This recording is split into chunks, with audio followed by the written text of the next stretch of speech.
अज़ादारों, आज आपके सामने पेश है जौनपुर अज़ादारी के ऊपर कुछ लोगों के शोध रिसर्च किताबों से लिए हुए हिस्से। और मकसद इसका सिर्फ ये है कि जौनपुर की अज़ादारी के बारे में मशहूर लेखक इतिहासकार क्या कहते हैं। जौनपुर की अज़ादारी की शुरुआत ज़्यादातर इतिहासकारों ने फिरोज शाह तुगलक के ज़माने से मानी। तो फिरोज शाह तुगलक का ज़माना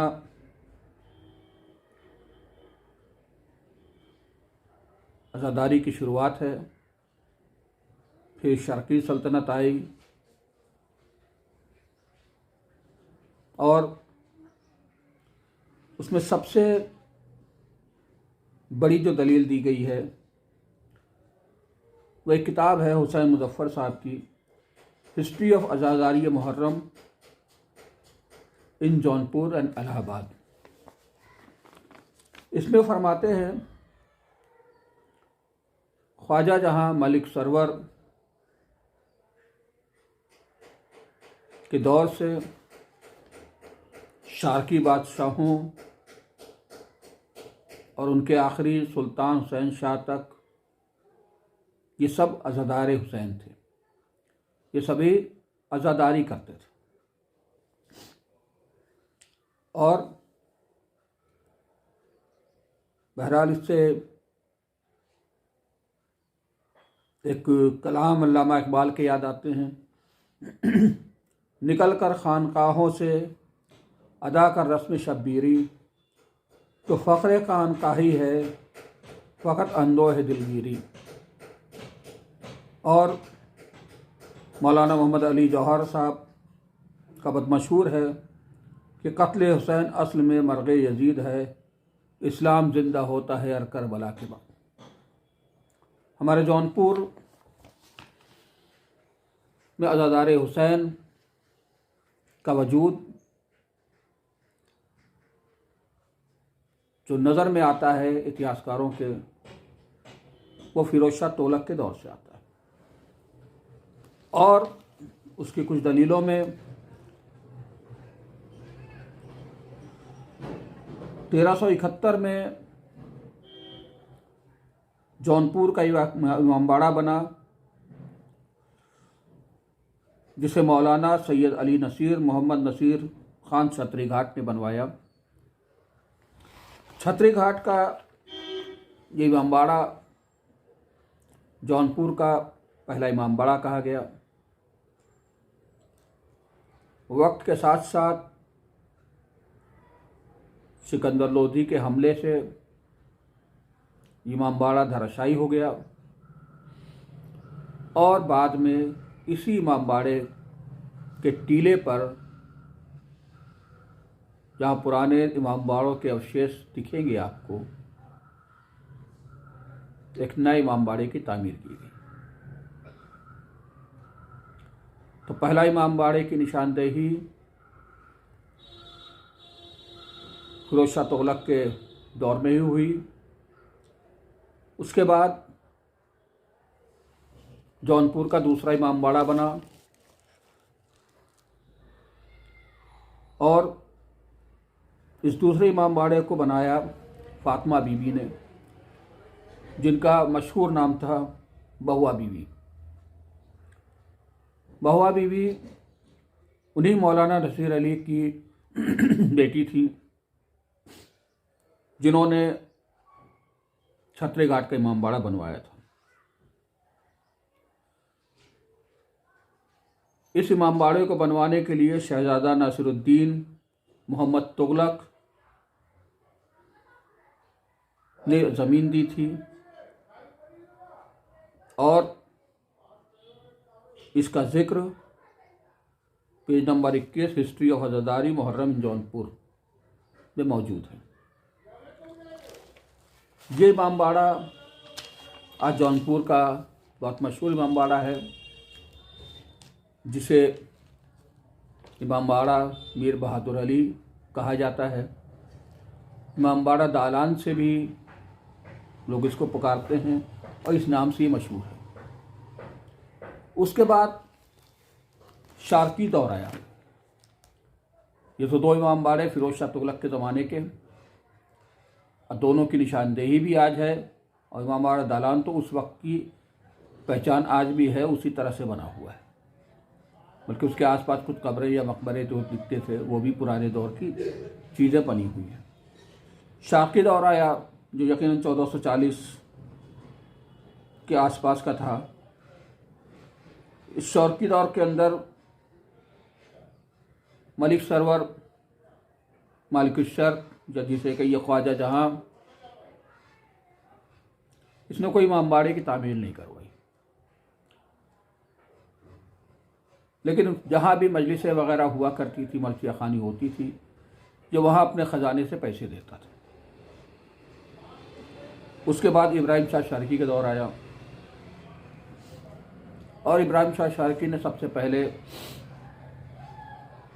बड़ी मस्जिद से सटे हुए खानकाह नुहागरन बनाया, जहाँ आज भी एक इमामबाड़ा मौजूद है और वहाँ से नबी वगैरह को जुलूस वगैरह निकलता है। और कहा जाता है कि इब्राहिम शाह शारकी ने वसीयत की थी कि मेरे ताज़िया मेरी कब्र पे रखा जाए। उसके बाद महमूद शाह शारकी का दौर आया। महमूद शाह शारकी ने बेगमगंज में एक मशहूर इमामबाड़े की तामीर की, जिसे आज सदर इमामबाड़े के नाम से जाना जाता है। लेकिन सिकंदर लोदी का दौर आया और उसने इस इमामबाड़े को नेस्त नाबूद किया।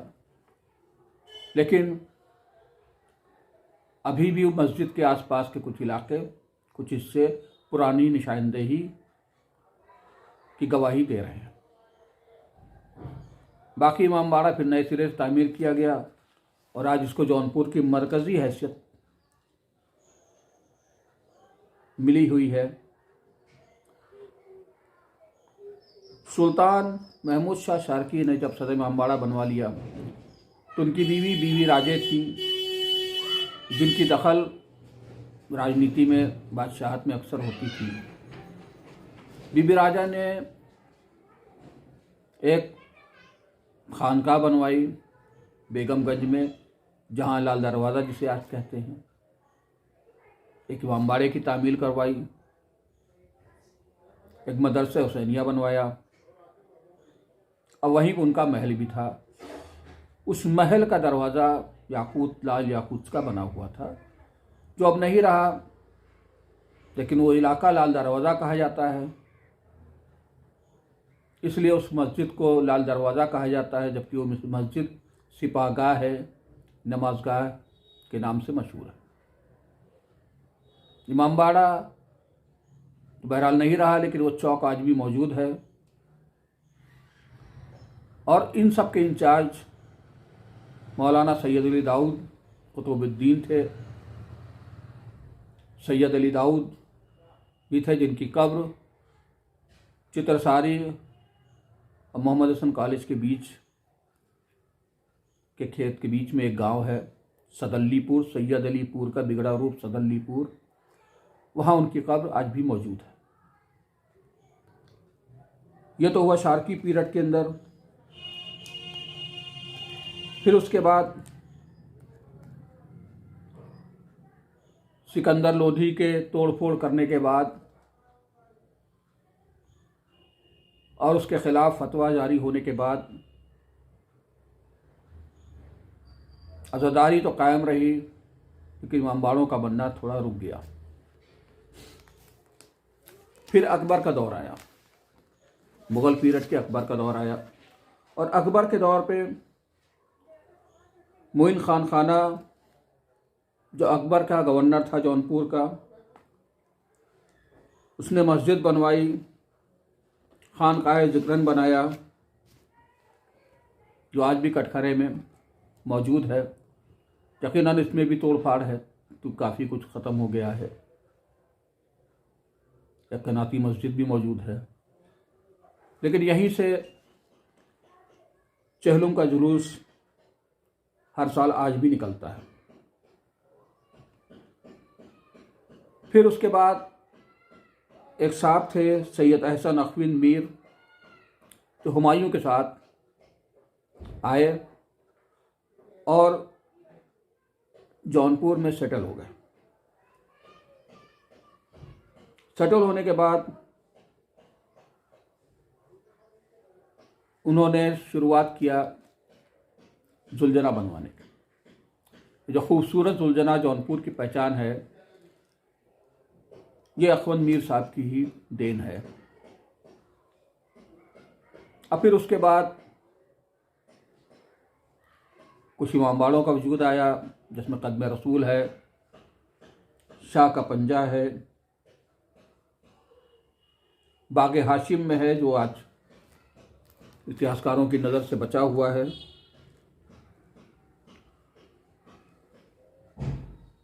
और इसके बाद फिर नवाबीन का दौर चलता रहा। इस बीच में मुगल और नवाबीन के दौर के बीच में हमजापुर बना, इमामपुर बना।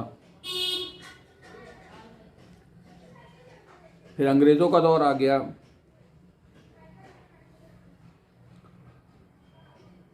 हमजापुर के बाद कल्लू कवी अम्बाड़े का वजूद आया, जिसको सैयद जलालुद्दीन साहब ने बनवाया था। यह ज़मींदारी का दौर था। और इमामबाड़ा नसीर अली ख़ान, जिसके मुतवल्ली सैयद ज़फ़रुल हसन ख़ान IAS थे, अब उनके बेटे मुर्तज़ा हसन ख़ान साहब हैं। इस तरह से ये आज़ादारी जौनपुर में कायम रही, जिसकी शुरुआत फ़िरोज़ शाह तुगलक के दौर से हुई थी और तब से आज तक यहाँ आज़ादारी में इजाफ़ा ही हो रहा है।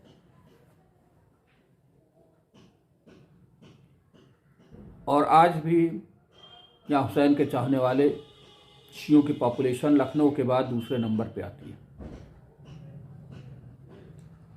और जब माह मुहर्रम आता है, यहाँ आज भी नौहा, मजलिस, जुलूस, पूरे 2 महीना 8 दिन ऐसा लगता है कि ये करबला हो गई। जहाँ के शिया 2 महीना 8 दिन ज़्यादातर अपना ज़्यादा वक्त आज़ादारी हुसैन में देते हैं। और इस तरह से ये दिन ब दिन इस पे इजाफ़ा ही हो रहा है। और ये जो मैंने इतिहास आपके सामने पेश किया, इसका ज़िक्र बहुत से इतिहासकारों ने अपनी किताबों में लिखा है, किया है। जौनपुर नामा वगैरह में भी यहाँ के मखसूस इमामबाड़ों का ज़िक्र है। और फ़िरोज़ शाह तुगलक के दौर से ही इमामबाड़ों और अज़ादारों के ज़िक्र यहाँ भी मिलता है। ये पेश करने की वजह सिर्फ इतनी सी थी कि अपने इतिहास को जिंदा रखना, ये हर अज़ादार हुसैन का काम है कि हम अपने आज़ादारी के इतिहास को ज़िंदा रखें। ये किन किन हालात में कैसे कैसे बदली है, इसका हमें एहसास होना चाहिए। मसला ज़नाए ज़ैनब ने जो आज़ादारी शुरू की थी यजीद के हाथ से रिहाई के बाद से, बल्कि मैं तो ये कहूँगा कि जब 12 मुहर्रम को काफ़िला वहाँ से चला था और हुसैन के लाशे पर जनाब ज़ैनब ने बैन किया था अपने नाना से, वो शायद पहला बैन था, पहली मजलिस थी, पहला गिरिया था। और वहाँ से लेके कूफा के बाज़ार तक बीबी ज़ैनब बैन करती रहीं। और इस आज़ादारी का मकसद जुल्म से निजात है। सबसे बड़ा पैगाम यह है कि कभी जालिम का ना तो साथ दो, न जुल्म करो, ना जुल्म देख के चुप बैठो। क्योंकि जब करबला में हुसैन तन्हा रह गए, अपने 72 साथियों के साथ शहीद हुए, तो ऐसा नहीं था कि हुसैन के चाहने वाले नहीं थे, चाहने वाले तो बहुत थे, लेकिन वो जुल्म देख के चुप रहे थे और उनकी चुप रहने की वजह से करबला हो गई। क्योंकि हक का इंसान पहचानता है। चुप किसी वजह से हुए, कभी खौफ से हो गए बादशाहत के, कभी दौलत की लालच में बिक गए, साथ नहीं दिया। फिर ऐसे ही अज़ादारी हर इमाम के दौर में आती गई। इमाम मोहम्मद बाक़िर अलैहिस्सलाम ने हज के मौके पर मजलिस कराने के लिए पैसे दिए, तो इमाम जाफ़र सादिक अलैहिस्सलाम ने मरसिया खानी पे जोर दिया। और ये मरसिया खानी का दौर बहुत लंबा चला, यहाँ तक कि जब जौनपुर में ये अज़ादार आए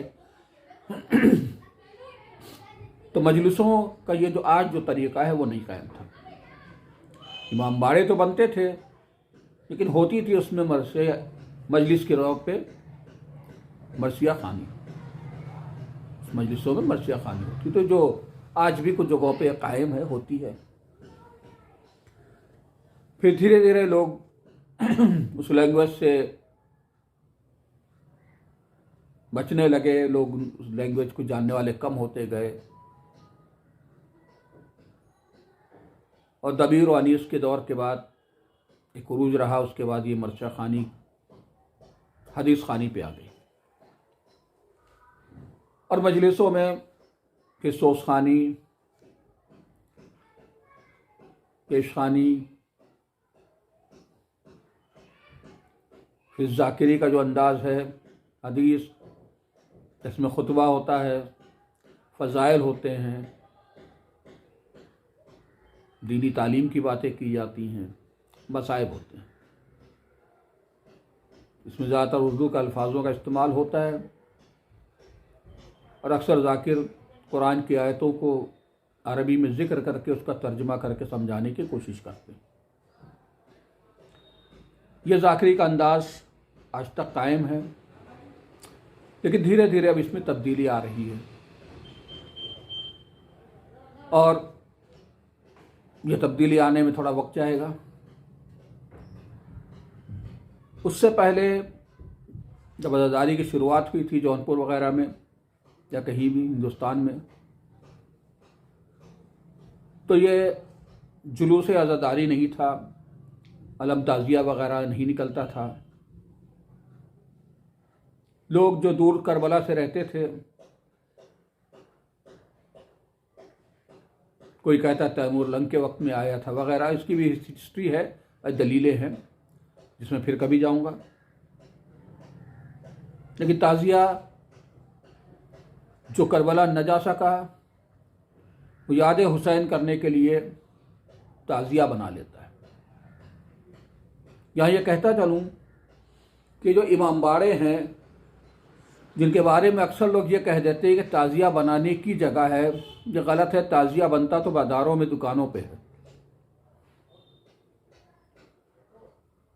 इमाम बाड़ा ताज़िया रखने की जगह है।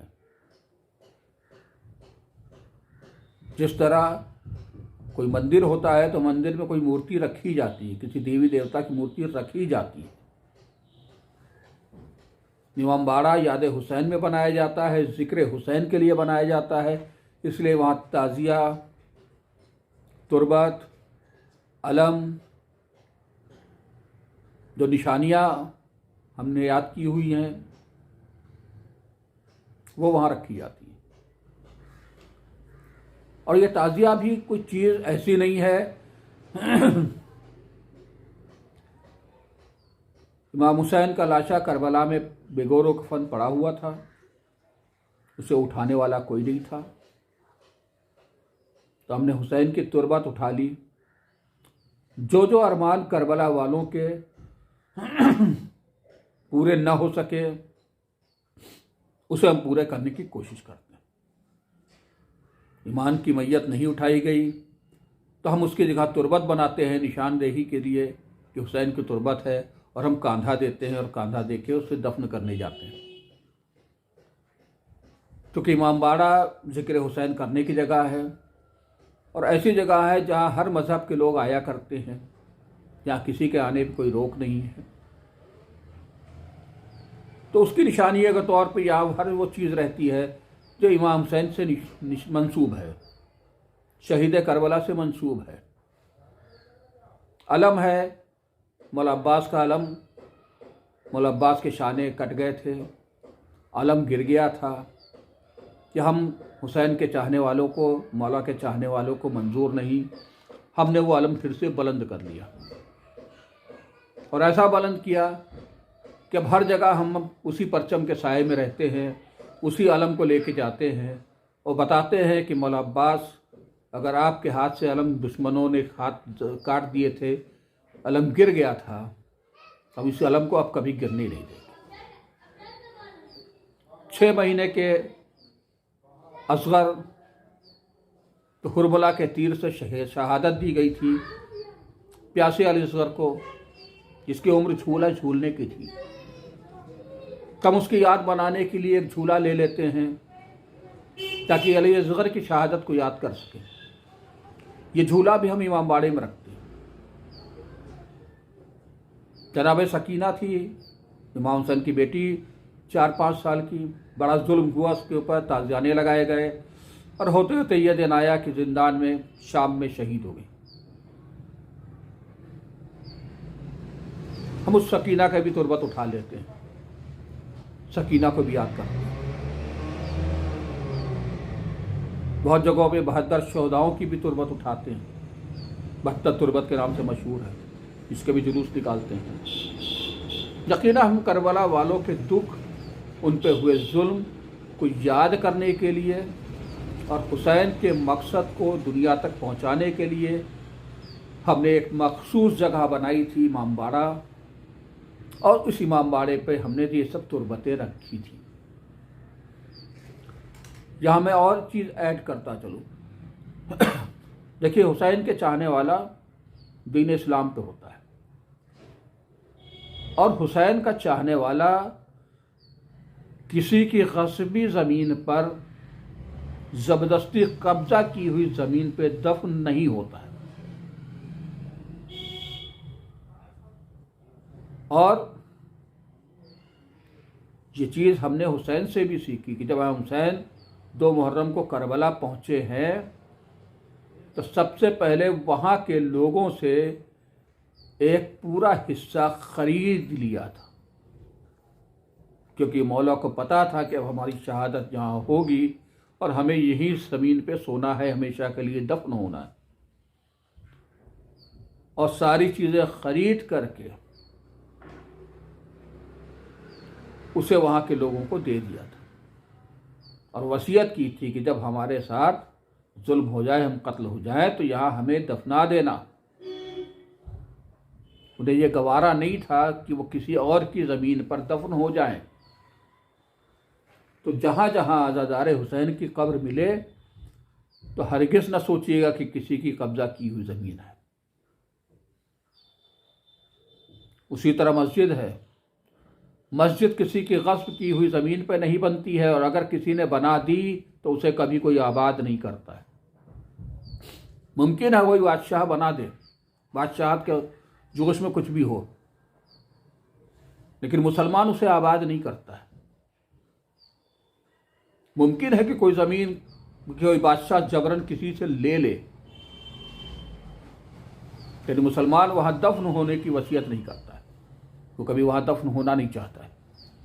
यही पहचान है कि अगर किसी बादशाह ने कोई चीज़ कब्जा की थी लेकिन वहाँ पे कोई दफन ना हुआ हो, कोई मस्जिद चाहे मसलन उसने मस्जिद जबरन कब्जा की जगह पे बना ली लेकिन वहाँ कोई नमाज ना पढ़ता हो, तो समझिए मुसलमान उससे इत्तेफाक नहीं रखता।